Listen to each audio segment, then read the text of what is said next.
welcome back to the 5th episode. I have Bill with Spartan Forge here with me. I'll let you introduce yourself, Bill. Oh yeah. Can you hear me now? Yes. Okay. My name is Bill Thompson. I run Spartan Forge, so hunting mobile application, mapping, hunting, planning, that type of thing. Been running it for about 2.5 years now, and happy to be on. Yeah, thank you for joining.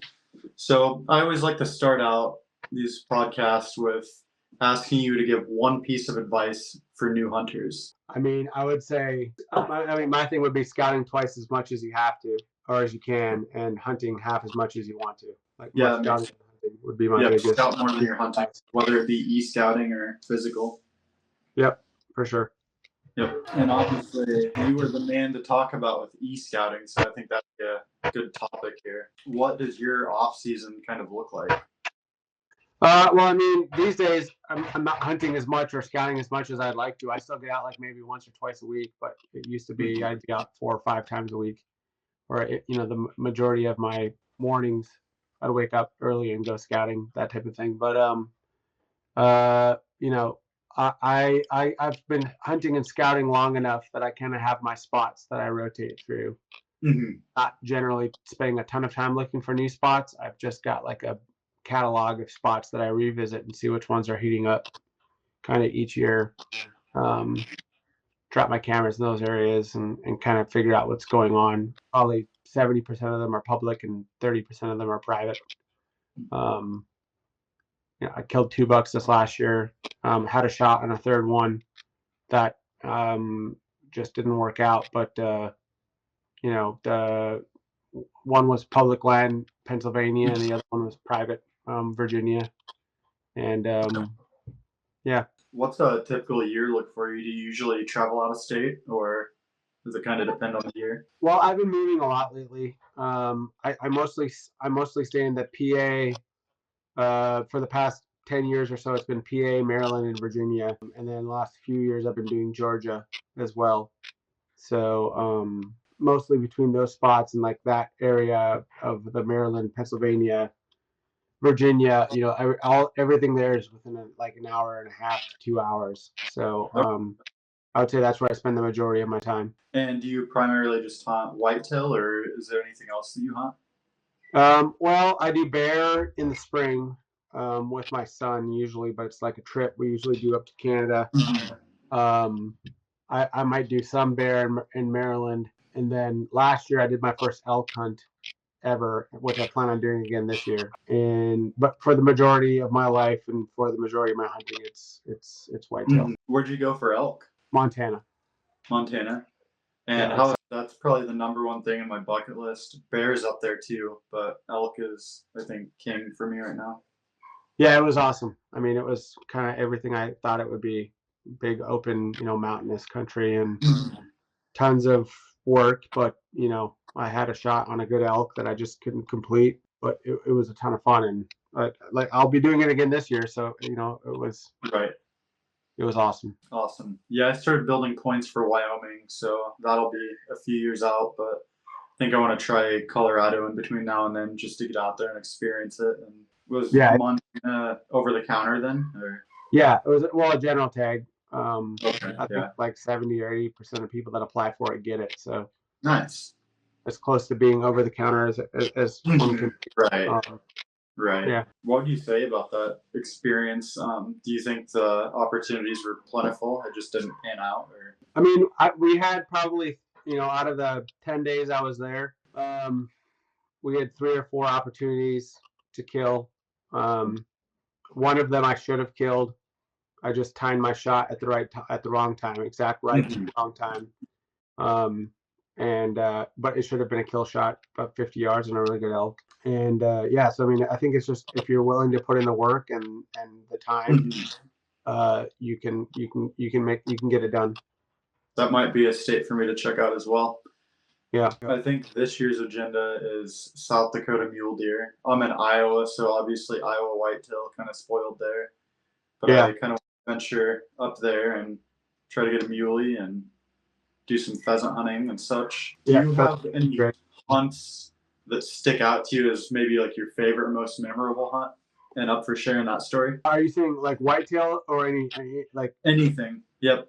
All ears. I just want to BS hunting, you know? Yeah, I mean, probably. Well, I mean, in 2019, I killed a buck on Veterans Day while I was still active duty in the military. Yeah, it was right after. If people go to my Instagram, they can see the video of it actually.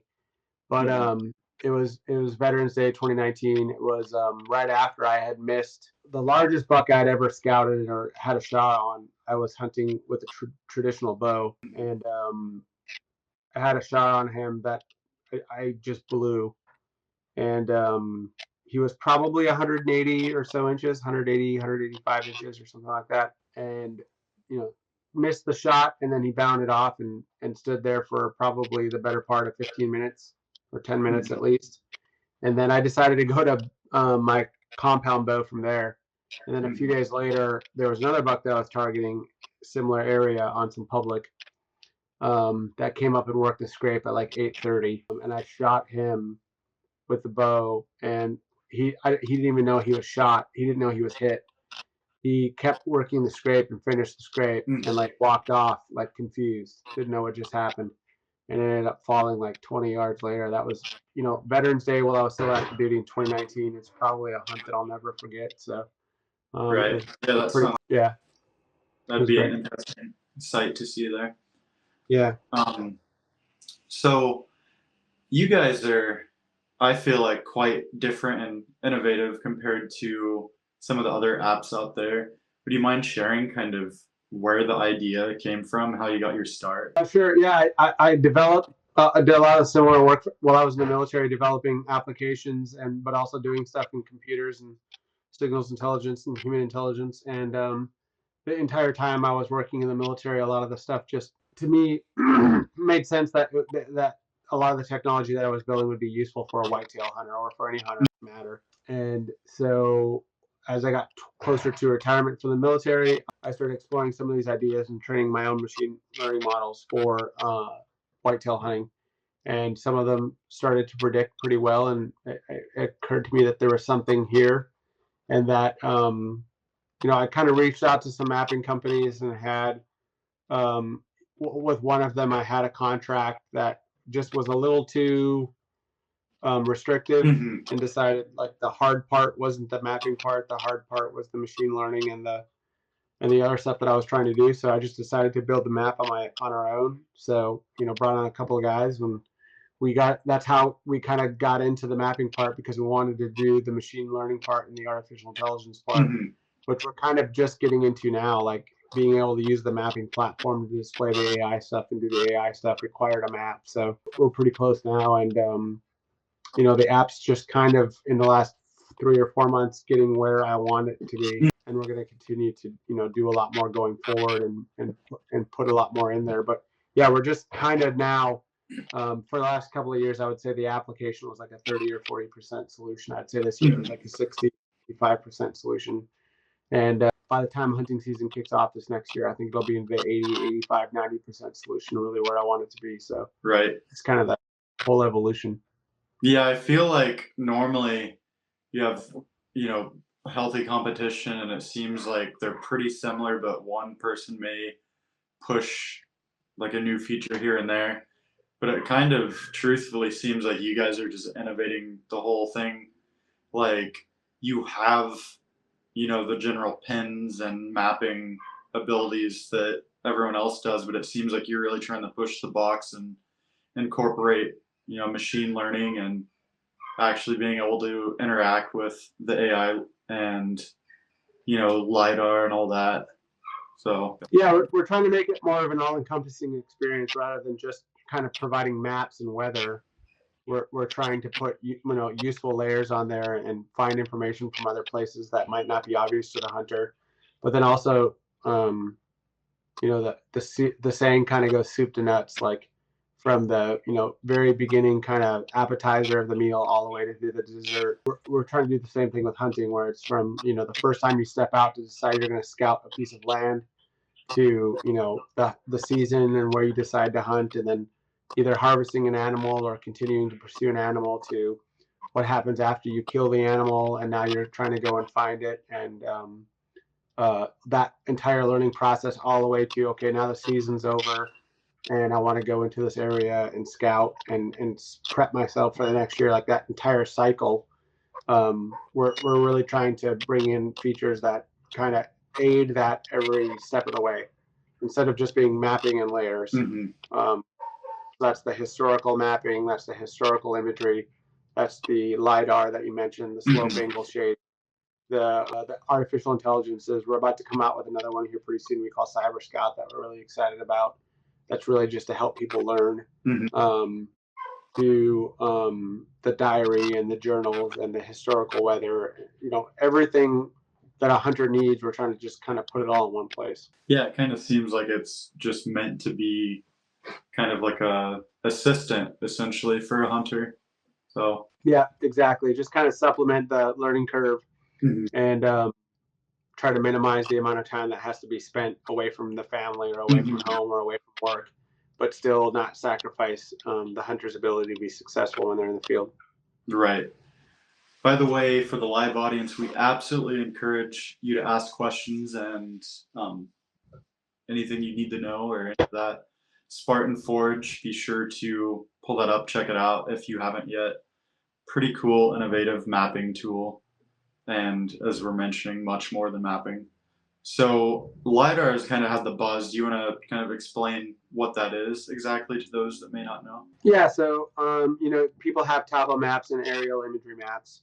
The aerial imagery maps being taken with satellites, and the topo maps, cartography and plotting kind of relative elevation and the topography of the area, kind of the mountains and the valleys, rivers, whatever it is that's in the area. With the LiDAR, what we're doing is it's like radar, only it's using light.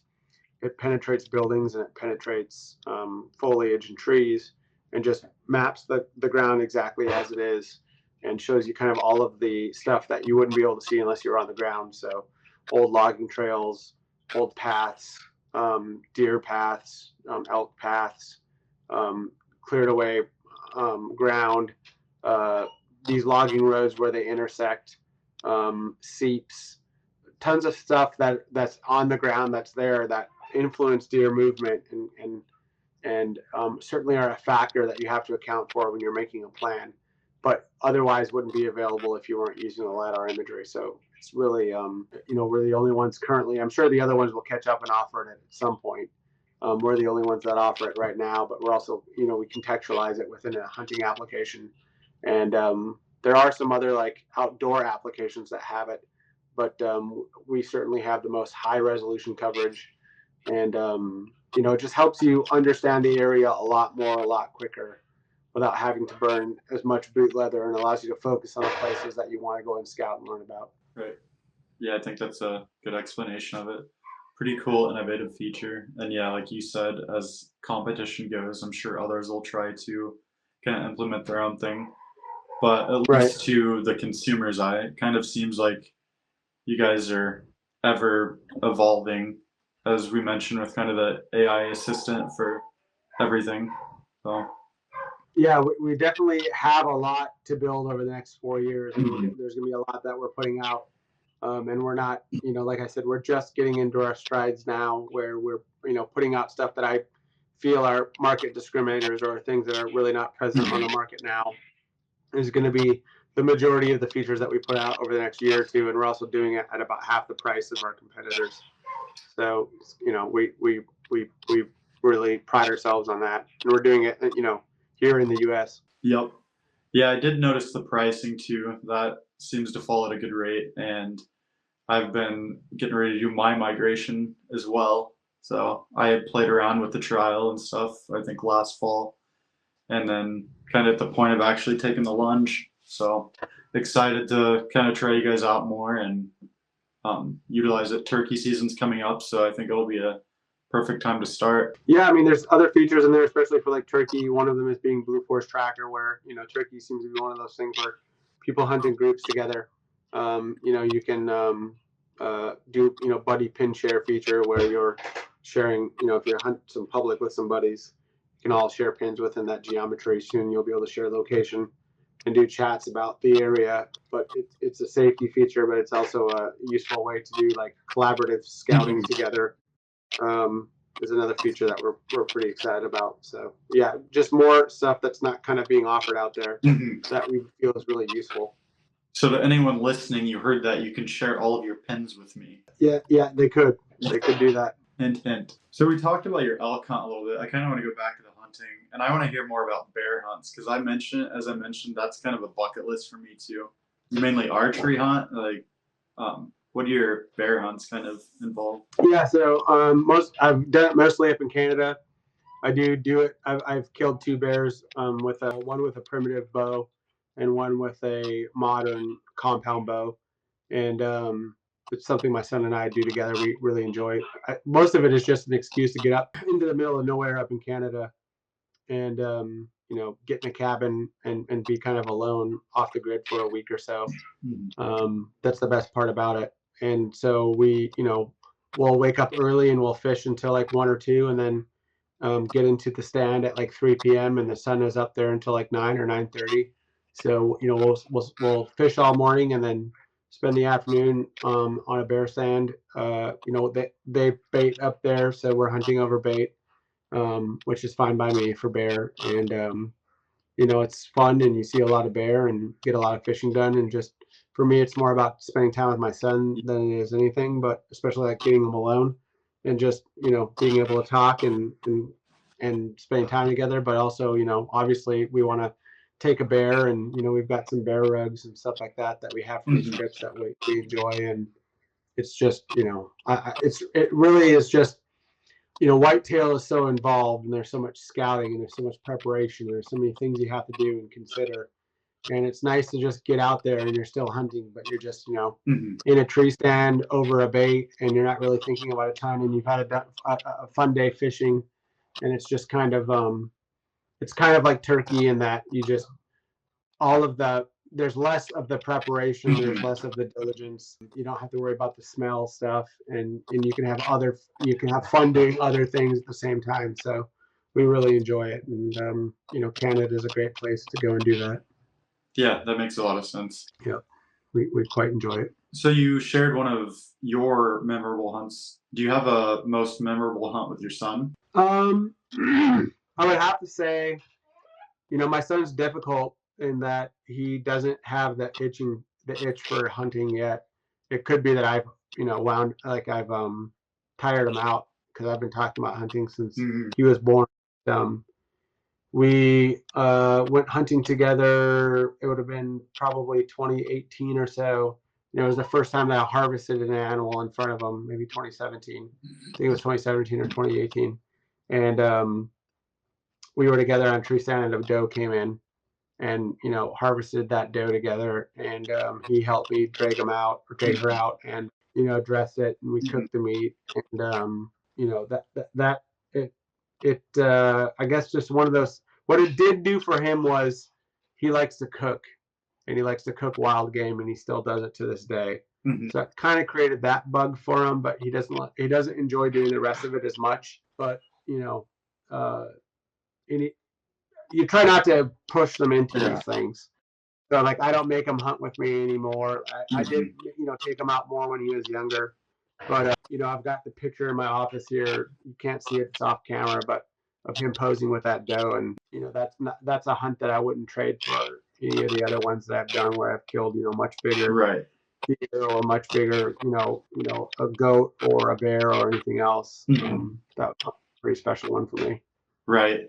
Yeah, I can relate to that. I have a 10-year-old, and I had kind of been away from hunting, getting kind of life squared together, so I didn't have him out when he was younger much. So I finally got him out last year, and he, as you just kind of explained, he observed, and because he was back and forth and wanting to do it. So I'm like, all right, like, if you're curious, let's just go out there and you can watch me. And we set up a blind at the plot and tried to make it as fun for him as I could. And there's a video on my channel for anyone that's watching, but we were hanging out, and man, naturally it was the slowest 2 days I have ever had on our farm. And day one, he was super ambitious. I'm like, all right, buddy, I want you to have fun. Um, you can play on your phone if you want, and I'll let you know. You like whatever to entertain yourself. And he goes, Dad, I left that in the truck because I want to help you find deer. I'm like, all right, awesome. And we're not seeing anything, not seeing anything. I'm like, buddy, if you were tired, you can take a nap. You were up early. He said, I told myself I'm not allowed to fall asleep. Like, we're gonna get this. And he was ambitious. We ended up seeing a small buck, but I had filled my buck tag opening day, so we were strictly for antlerless and didn't see anything the first day. Went out there again. Second day, he was feeling it and he's getting pretty bored. And I think it's like 8 in the morning. He goes, Dad, just curious, how much longer are we gonna be out here? I'm like, well, it's gonna be a little while, buddy. It's still early. And we hung in there, and then we had one come out, and I was able to harvest it. And Oh, he nice. he was excited about it. Got a little emotional after the fact, but said he wants to go more. So that was a memory that I won't forget either. And as you Yeah, said, not pushing him to do it himself, but just yeah, kind of exposing him and letting him make his own decision. yeah. Letting them work into it in their own Mhm. time, I feel like is super important, so it doesn't become one of those things where you're beating them over the head with it and they Right. end up resenting the long run. Yeah, I think that's super Yeah. important too. Yep. That's definitely one of my more memorable experiences, and it was just this last year. Hopefully, I can get him out more. He likes mushroom hunting with me and all of that stuff, so we'll be in the woods together nonetheless. Yeah. Awesome. Yeah. The LiDAR is super helpful for that on the mushroom stuff I didn't even and think other about types. that. Yeah. Yep. How would I you use use it it for in that. that case? What's that? How would you go about using it in that case? In the areas where I'm at, like they're in moister areas, Mhm, and when you're looking at some of these mountainsides where there are like these springs and seeps and that type of stuff, that and like leeks or like wild onions and that type of stuff tend to be in some of these moist areas on the side of these, so you can isolate some of those pretty quickly by looking in more mountainous territory for those types of like areas that are gathering water and keeping water tend to have more of that type of stuff. And that's again something you can't see on a topo map. So mhm. That makes a lot of sense. I'm definitely gonna have to try that out and see. I do have a question from the audience. On these hunts he's talking about, are they guided type hunts or is it hunts that he has permission from a landowner? My son went on a bear hunt in Idaho and it was a guided hunt in which he finally got his bear. that's awesome. So the majority of my bear hunting, whereas with whitetail, I've never gone on a guided hunt. Or on elk. I've never gone on a hunt with bear. I've done all guided hunts but one. So somebody else has been baiting these bear. Um, for me, it's more of a vacation where I'm going up there just trying to spend time with my son. So these guys have been baiting them for some time, and you kind of get the pick of the litter on what you're trying to harvest. And like I said, but the first bear I harvested was probably like 260 pounds. And then the second one I did a few years ago was 400 plus. So now I'm kind of holding out for some of these bigger black bear, but I really love black bear and I eat them and like I enjoy eating them. People don't. I don't know why. I've always enjoyed black bear, and so these ones I go on for black bear are guided, and I go up in Canada, and there's a bunch of great outfits in the northeastern part of the U.S. And up in Canada, and they're relatively cheap too. Like if you can I save for them throughout the year, but I think it's like $2,500 or something like that for 5 days of being in a cabin and a guided hunt with unlimited fishing. That's pretty good. Yeah, for a guided Um, hunt, that's not bad. Those get yeah, outrageous. yeah, they can. Yeah, Cool. and congrats to that guy's son on his bear. I think you mentioned he got a bear. Yeah, Congrats on that. right. Yeah, it's like I said, it's on my list. I think I want an elk first. So that's probably my next step. Working towards that, and then definitely want to get a bear.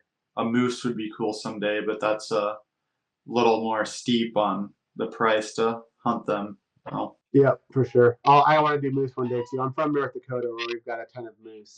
I've just well, no, I've hunted moose, but not harvested one. Okay. Do you do much rifle stuff? Not much. I've probably done 2 rifle hunts in the past 5 or 6 years.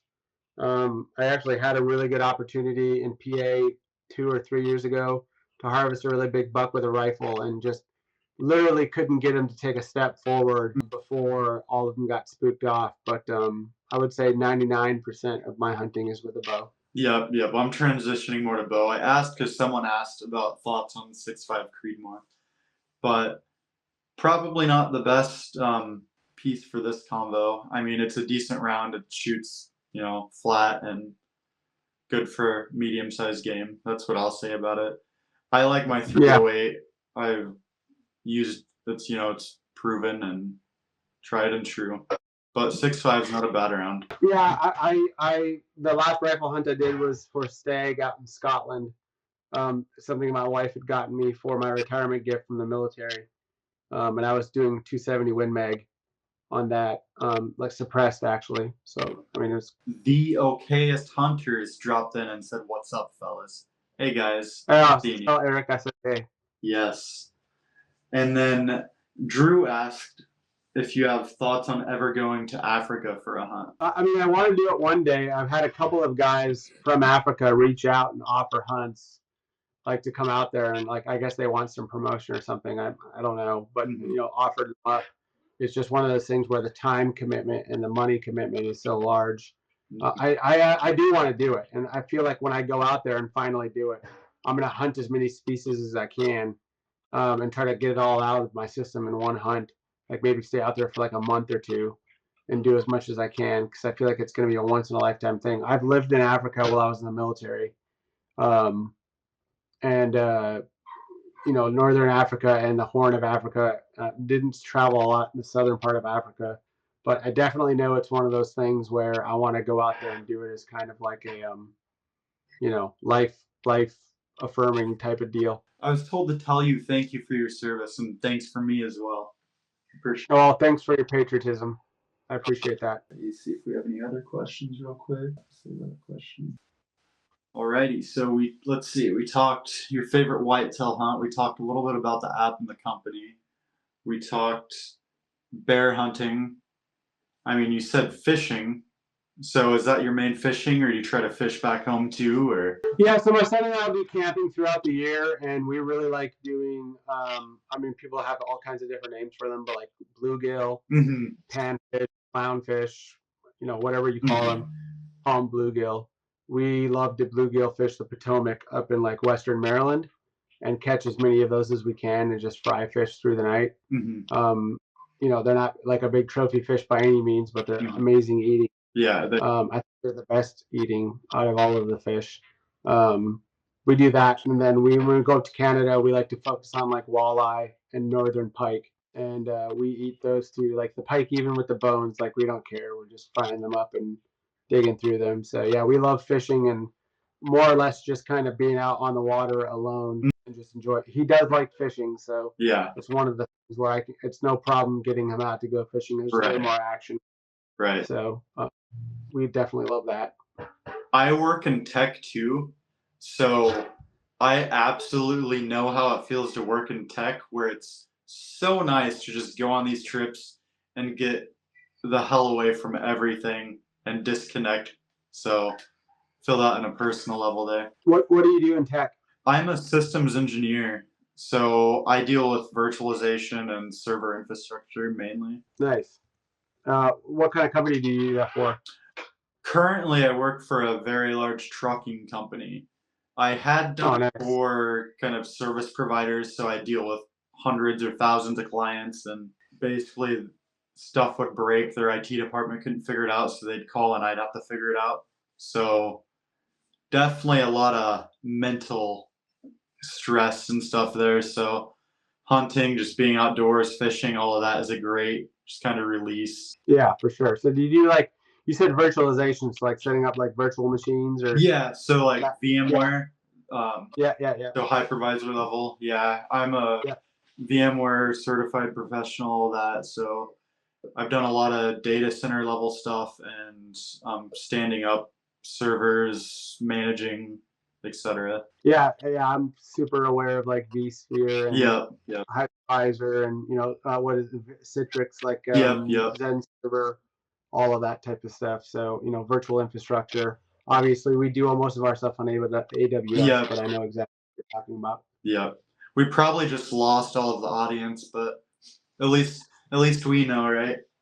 It's all right. I won't belabor it. But right, long story short, I know how you feel. It's very nice just getting back out there and Yeah, I mean, people always say like that they think I, enjoy doing the conversation thing, which I do. Like, I don't mind it. I don't mind doing conversation, but really, when I want to recharge, I need to get alone and be alone. agree. Um, and that kind of sets me and centers me. Nature, being out in nature alone. My son, I still consider that being alone. We're pretty similar in that regard. Like we can spend all day on the river together and not say a word.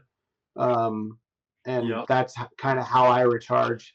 yep, Um, it's my, yep. church. I can be absolutely outgoing, talk, do shows, any of that, but Sunday rolls around after the show, everything's packed done. I'm just like dead silent, decompressing and trying to reset.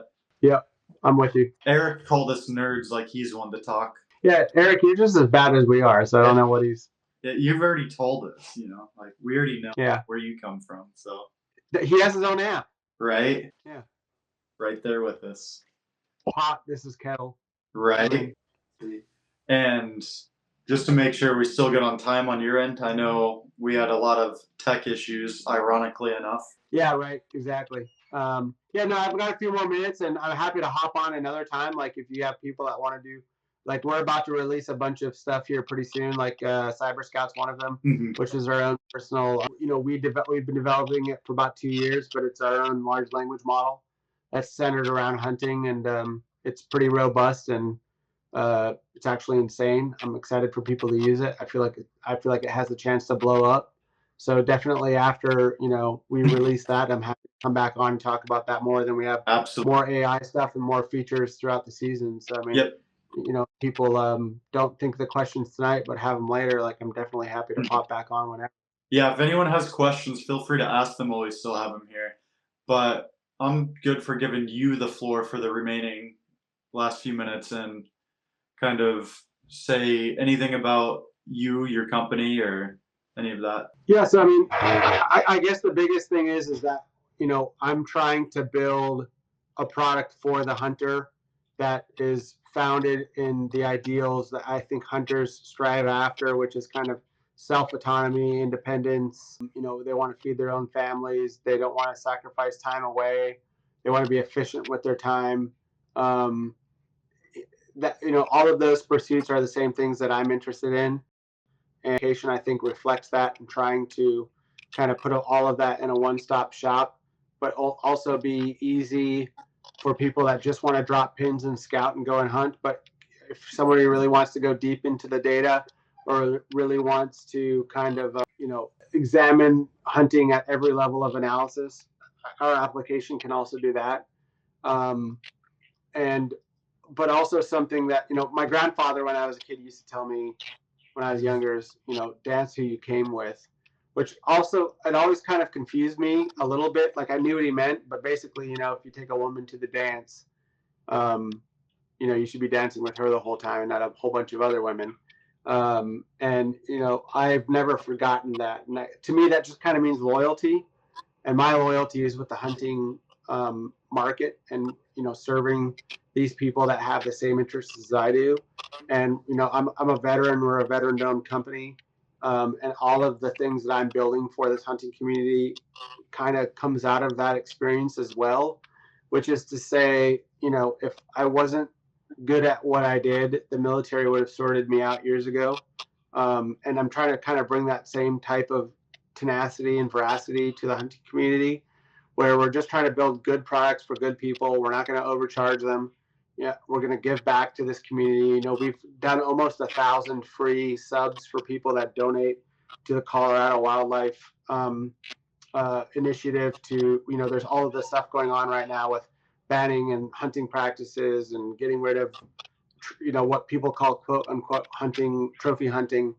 All of that stuff is near and dear to my heart. And it's like everything else. Like we stand the chance of I don't know how to put it, coming up with laws and reasons why we all shouldn't be able to hunt, and we can stay down this road and end up in 30 or 40 years losing a great pastime that I think really embodies the American spirit, which like I said before, is self-reliance, self-autonomy, self-reliability, and really that's what I'm trying to do with this application and with the neural networks and with the mapping and with all of that is, my greatest, I said it before, hunting with my son and, him preparing the back straps and enjoying with him in the kitchen is one of the greatest memories of my life. And probably will be. And dollars to donuts, I wouldn't trade it for all of the antlers that I've chased and harvested over the years. Um, this uniquely American experiment, and this thing that we get to enjoy in this awesome freaking country, is a fickle thing that we can lose if we're not careful with it. So the point of this company is to embody that, to embrace it, and to enable people to go forward and do this, and make sure that as we as a company grow, that we are giving back to the same community, and we're not going to go out and branch out into skiing or off-roading applications or trying to exit to some big multinational somewhere in Prague or Budapest and make millions of dollars and then just go buy our land and forget about all this. Like, I'm in this for the long haul. I want to see this industry grow, and I want to see it to serve our kids and to serve our culture and to serve ourselves as people. So if you're into those same types of things, or if anything that I've just said resonates with you, and you just look at what we've done over the past 2 years, I can promise you we're going to do double this much in the next 2 years. So even if you don't like everything yet, like, invest in the company, contact me on social media. You'll be dealing with me. Let me know what you like or you don't like, and let's go forward and build something great together. And that's what I'm here for. Definitely respectable words there. Piggybacking off of that, I try to keep everything conservation forward and based as well. So, between donating towards conservation, trying to just donate man hours to, if we're out in public and, it's trash, try to always leave everywhere you go cleaner than when you got there. Yeah, for sure. There's a lot of people in this world that's against us and against hunting. So the last thing we need to do is fight with each other when, there's a common enemy or danger out there. I think we should focus on keeping things clean, cleaning up after yourselves, making a little bit cleaner than when you got there, and being respectful, not poaching, being ethical. Try to, when you post these pictures and stuff, in my opinion, you owe this animal respect. It's a loss of life. You owe it respect. Don't be taking trashy photos. Respect the animal, use everything you can, so on. Yep, I totally agree. So, yeah, thank you so much for having me. I know this is a shorter episode, guys. We are absolutely plagued with tech issues to begin with. So we're live now. It'll be on our YouTube after this. Then it'll go into podcast land afterwards.